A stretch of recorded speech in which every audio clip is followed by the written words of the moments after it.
What's up, everyone? Chris coming to you from Salty Island. So I can't just ignore ninth edition announcement, so it goes without saying that all of us here at Salty Island are pretty hype up for this. Most of us have been around since 3rd edition, so we've seen a share of edition changes. For those of you who've been in the Long War, 3rd through 7th was a series of refreshes rather than full rules overhauls like 8th was. Some of these updates were better than others, right? But each one brought some new things to the game. More importantly, they really just brought new ways to play with the models that we have and a new reason to just buy some minis, so all good. Another big hope for the edition usually comes in the form of a new army, so we already know that Necrons are getting a big update, super hyped for that, and rightfully so, they really do need it. Sister's Curse continues, they're the harbingers of the end of an edition once more, and I'm pretty sure everyone has an opinion out there about what the next new army is going to be. Codex World Eaters, Codex Emperor's Children, making that long shot bet with the Codex Dark Mechanicus, eh? So leave in the comments below what new codex will make you throw your money over at GW. So for myself, way back in 3rd edition when I first found this game, that was the infamous 3.5 Chaos Codex, and I played a children's card game with Tzeentch, and pretty much that's the end of that. So I'm going to be splitting this video up into actually two parts.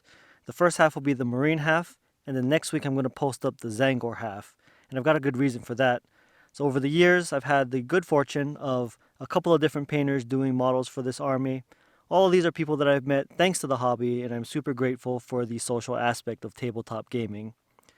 So this week I'm going to be showing off 3 HQ models painted by Clint and Yeji over at Snickersnack Studios. I'm going to be putting a link down in the description below, so check them out. Their work is amazing, highly recommend it. We'll absolutely be showing off more of their work in the future on this channel as well. But for now, if you're interested, they are available for commission work. I just hope that this video does those miniatures justice. So shout out to Clint and Yeji, Snickersnack Studios. Thank you, really appreciate the work that you did for me. So enough talk, let's get what you're really here for. 1,000 points, 1,000 suns.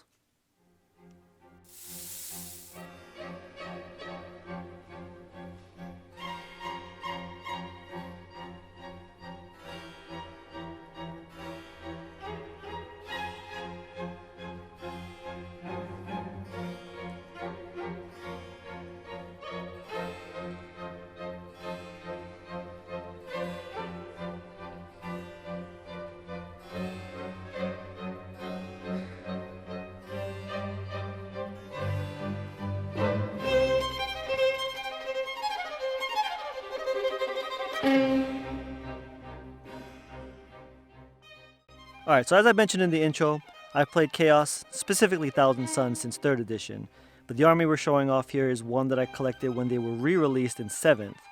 This also kind of goes to show that I'm kind of a slow painter and also really easily distracted. So first up we got some basic troops, 2 5-man units of Rubric Marines, 1 squad all Infernal Bolters, 2nd squad all Warp Flamers. You can obviously mix and match them 2 and 2 is how I'll usually run them on the tabletop. So nice easy thing, you can stick both 5-man squads into 1 Rhino, make it a single drop on deployment, super nice. In addition, you get 2 Aspiring Sorcerers, and even though they just get baby version of Smite, they also do come with 1 regular psychic power that you can choose. And thanks to Psychic Awakening, you also get a 3rd psychic power based on whatever cult you choose to make the detachment. So all in all, it actually makes the Aspiring Sorcerers really versatile. Personally, also being a big narrative player, huge lore fan, the Rubric Marines in this force are painted up in the colors of the Red Echo Warband. And incidentally, this warband is a member of the Cult of Knowledge. For those who don't know, that's the nerds within the Legion of Nerds.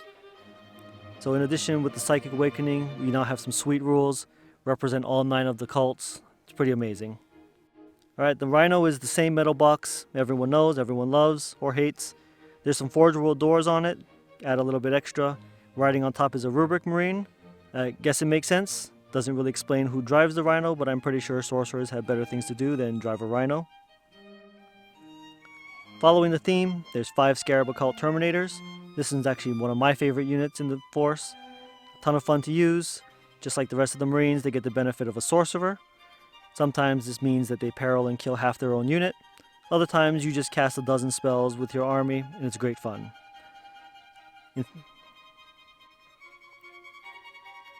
Want to throw out here from Psychic Awakening one of my favorite new spells, Psychic Delve. Warp Charge 6 lets you target an enemy unit at 18 inches, which is 24 because Thousand Suns get the extended range.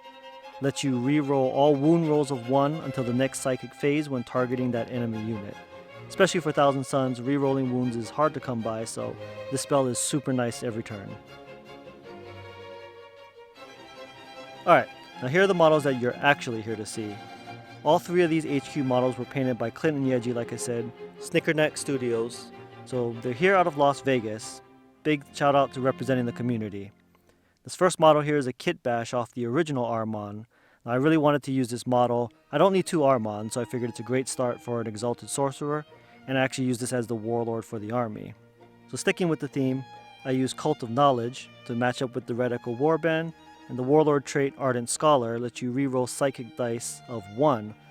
Now, an argument can be made that just getting +1 is better, but I also do perils a lot on Psychic tests, and so this Warlord trait is more or less just made for me.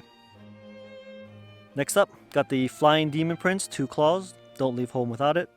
Wanted to do something a little bit different than the normal wings, so rather than the normal way of flying, I like the idea that he's using Sorcerer to levitate a platform for himself around the battlefield. So I'm going to take a quick moment here to talk about the paint studio who did these 2 models. I personally had a great experience with the commission process. I kind of gave just some general directions as to how I wanted the army to look, let them know that it was the Red Echo Warband, and pretty much at that point, I just kind of let Clint and Yeji take over and just gave them a lot of flexibility into how they were going to paint the models. At the end, what they created was a lot better than what I had in my head, and really that's why they're artists and I'm not. They also did a great job tying the models into the army, like I said. I had already painted the Marines and the Terminator, so things that they did like the touches of red for the Warband color, the Sorcerer Fire being green, and even matching the Scarabs being blue on the bases. All these little details are fantastic and made me feel really happy when I got to see the final product. So if you're thinking about commissioning them, just want to let you know they don't really use levels to describe how much work they put into their model. Instead, they just go by how much time is spent. So if you're interested, the Exalted Sorcerer and the Demon Prince, that's both what would be considered high tabletop quality, or roughly about 5 hours. But sometimes you have that model that wants to be a little bit extra, and also have the look to match. Get on my level, scrub.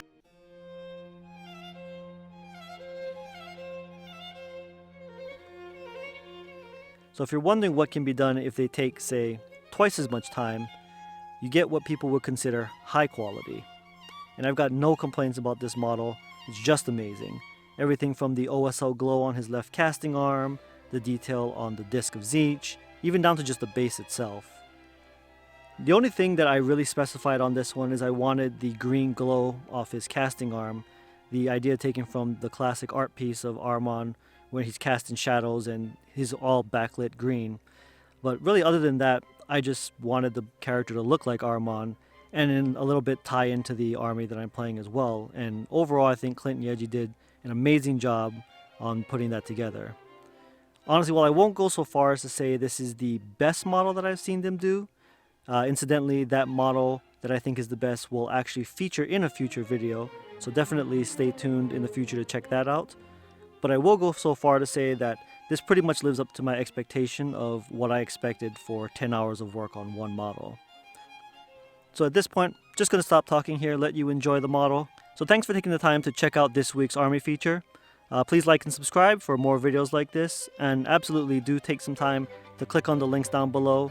Check out Snickernack Studios' other work. Check them out on Twitch. Say hi to Clint and Yeji. They're great painters, and honestly, they're just great people. The video is not sponsored. I'm just personally super happy with the models. Definitely give my recommendation if you're looking for someone to paint up some models for your army or get that centerpiece model done. Thanks everyone, and I'll see you next week.